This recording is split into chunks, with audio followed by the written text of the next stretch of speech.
مکڑی بچے پیدا کرنے کے بعد بچے کے باپ کو کیوں قتل کرتی ہے؟ تحقیق کے مطابق میل مکڑی بچے دینے کے بعد فیمیل مکڑی اپنے بچوں کے باپ کو قتل کر کے گھر سے باہر پھینک دیتی ہے۔ پھر جب اولاد بڑی ہوتی ہے تو اپنی ماں کو قتل کر کے گھر سے باہر پھینک دیتی ہے۔ کتنا عجیب و غریب گھرانہ اور یقیناً بدترین گھرانہ ہے۔ قرآن مجید کی ایک سورت ہے العنکبوت۔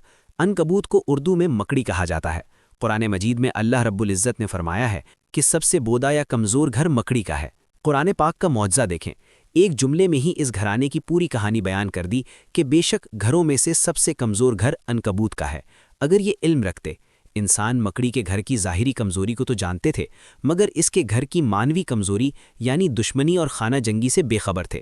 اب جدید سائنس کی وجہ سے اس کمزوری سے بھی واقف ہو گئے، اس لیے اللہ نے فرمایا اگر یہ علم رکھتے یعنی مکڑی کے گھریلو کمزوریوں اور دشمنی سے واقف ہوتے۔ اس سب کے باوجود اللہ تعالیٰ نے ایک پوری سورت کا بامسمہ اس بری خصلت والی کیڑے کے نام پہ رکھا، حالانکہ اس سورت کے شروع سے آخر تک گفتگو فتنوں کے بارے میں ہے۔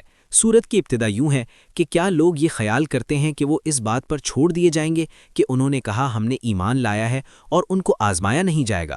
اور فرمایا لوگوں میں سے کچھ ایسے ہیں جو کہتے تو ہیں کہ ہم نے ایمان لایا ہے، مگر جب ان کو اللہ کی راہ میں اذیت دی جاتی ہے تو لوگوں کی آزمائش کو اللہ کے عذاب کی طرح سمجھتے ہیں۔ ذہن میں یہ سوال پیدا ہو سکتا ہے کہ مکڑی کا فتنوں اور آزمائشوں سے کیا تعلق ہے؟